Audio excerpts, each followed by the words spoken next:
네, 안녕하세요. 소금팍팍입니다. 오늘은 IPO 프로세스에 대해서 한번 설명을 드려보도록 하겠습니다. 저는 IPO 실무진으로 있는 상황이기 때문에 아무래도 좀 더 현장감 있게 IPO 프로세스에 대해서 말씀드릴 수 있을 거라고 생각을 하고요. 대표님들께서 고민하고 계시는 IPO가 어떤 식으로 이루어지는지에 대해서 한번 설명을 드리도록 하겠습니다. 우선은 보통 한 연간 100종목 정도가 상장이 된다고 보시면 되겠는데요. 이제 2021년도 같은 경우는 유가증권에서 20종목, 그리고 22년도 6, 17, 14종목, 그리고 25년도 기준으로 한 3종목 정도가 상장을 했습니다. 이제 21년도 같은 경우는 되게 호황장이어가지고 이제 조금 더 특별하게 많이 상장이 됐다라고 보시면 되겠고요. 한 10종목 내외 정도가 상장되는 게 일반적이다라고 보시면 됩니다. 반면 코스닥 시장 같은 경우는 연간 한 100종목 정도로 봐주시면 되는데요. 상장하는 기업들 같은 경우가 한 70종목, 22년도 60종목, 23년도 70종목, 24년도 70종목. 이제 스펙 같은 경우는 사실상 그 껍데기이기 때문에 그렇게 의미 있는 숫자는 아니라고 보시면 되겠습니다. 스펙 같은 경우는 실질적으로 합병 상장을 봐야 되는데요. 15종목, 그리고 스펙 상장 17종목, 23년도 18종목, 24년도 17종목, 한 20종목 정도가 일반적으로 상장되는 수치다라고 보시면 됩니다. 결국엔 상장을 왜 하냐? 사실 돈을 되게 잘 버는 회사면은 그 상장할 만한 유인이 그렇게 크지는 않습니다.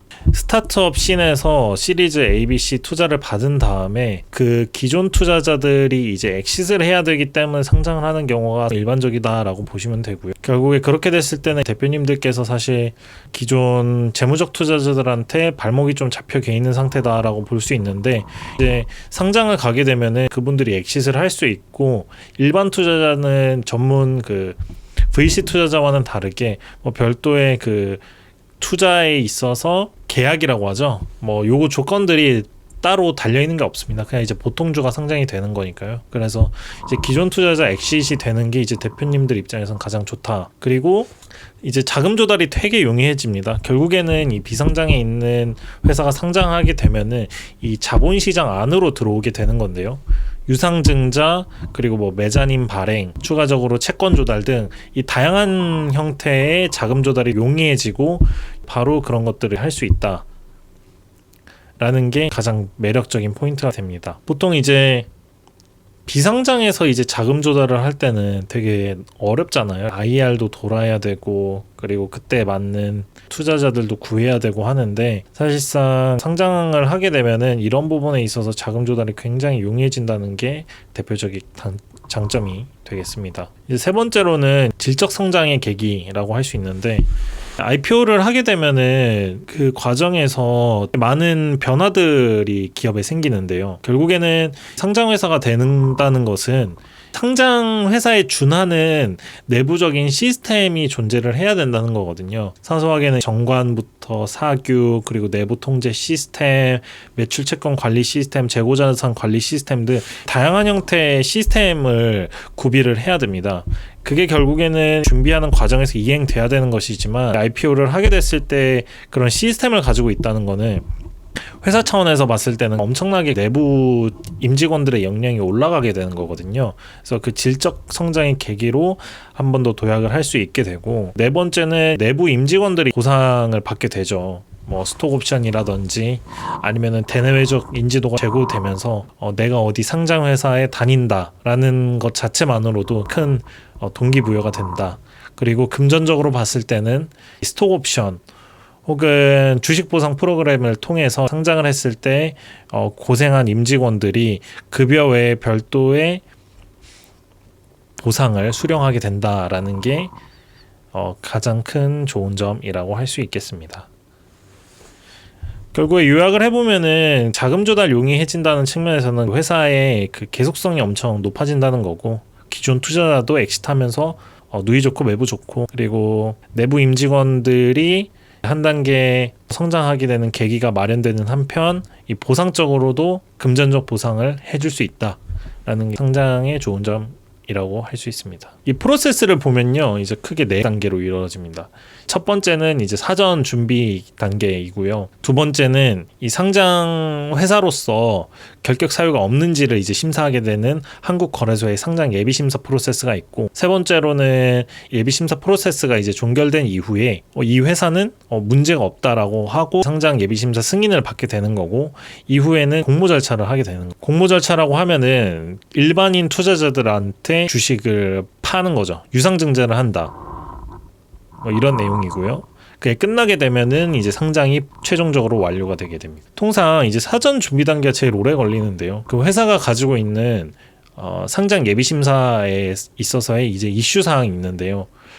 그 사전 준비 단계에 이 대표 주관 계약을 한 이후에 대표 주관사가 상장 예비 심사의 이슈가 어떤 것들이 있는지를 실사를 통해서 확인을 하게 됩니다. 실사를 하는데 통상 한 1-2개월 정도가 이제 소요가 되고, 어떤 이슈가 발견되었는지에 따라서 그걸 정비하는 시간이 한 3개월, 4개월에서 길게는 한 1-2년 이상도 걸린다고 보면 되고요. 뒤에서 이제 이어서 설명드리겠지만 이 거래소는 계속성 심사와 투명성 심사를 하게 됩니다. 한 45영업일 동안 하게 되고, 이후에 공모 프로세스가 걸려서 최종적으로 상장이 완료된다 라고 보면 됩니다. 이 사전 준비 때 어떤 게 해야 되냐, 결국에는 이 상장 예비 심사를 통과하는 게 IPO 레이스에 있어서 가장 큰 허들이고요. 이 대표 주관사는 이 상장 예비 심사에 이슈가 어떤 것들이 있을지를 식별을 한 다음에 그거를 통과할 수 있게끔 저희가 컨설팅을 해주고 회사와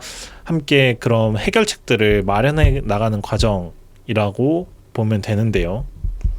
이 상장 예비 심사는 크게 세 가지로 이루어집니다. 이 첫 번째는 이제 형식적 요건 심사가 있고, 두 번째는 이제 질적 요건 심사인데 그게 각각 사업성 심사와 경영 투명성 심사로 나눠지게 됩니다. 이 형식적 요건은 사실 IPO 하는 회사라면은 모두가 이제 충족을 해야 되는 그런 부분입니다.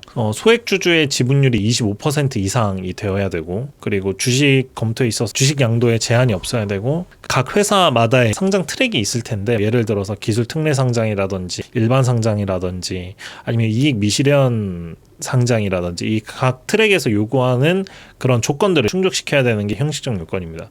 사실 여기서 못 맞춰가지고 진행이 안 되는 회사는 거의 없다고 보면 되고, 결국에는 이 사업성과 이 경영 투명성에서 문제가 되었을 때 떨어지게 된다, 그렇게 보면 되는데, 이제 세부적으로 보면은 이 사업성 심사의 경우에는 매출액 지속성과 수익성을 보게 됩니다. 결국에는 이 상장을 했을 때 이 회사가 고점이 아니라 앞으로도 지속 가능한 회사인지 이런 거를 보게 된다고 보면 됩니다. 그래서 매출액이 상승 추세에 있을 때 보통 회사들이 상장을 많이 하게 되고, 전년도에 실적이 꺾이게 된다든지 이런 경우에는 이 사업성 심사에 있어서의 난이도가 되게 올라가게 되고요. 최대한 그 시점에 실적이 잘 나오도록 영업활동을 되게 열심히 하시는 게 일반적이다라고 할 수 있겠습니다.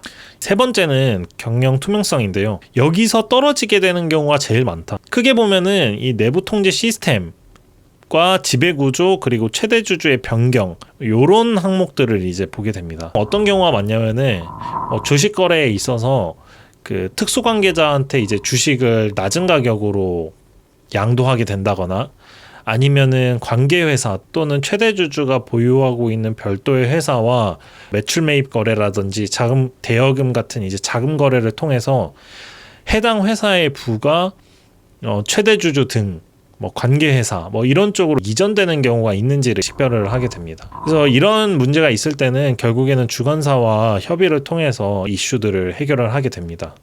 부당 취득한 금전이 있었다고 하면은 이런 거를 결국에는 회사의 환수가 되게끔 이제 조치를 이제 취하는 게 일반적이고요.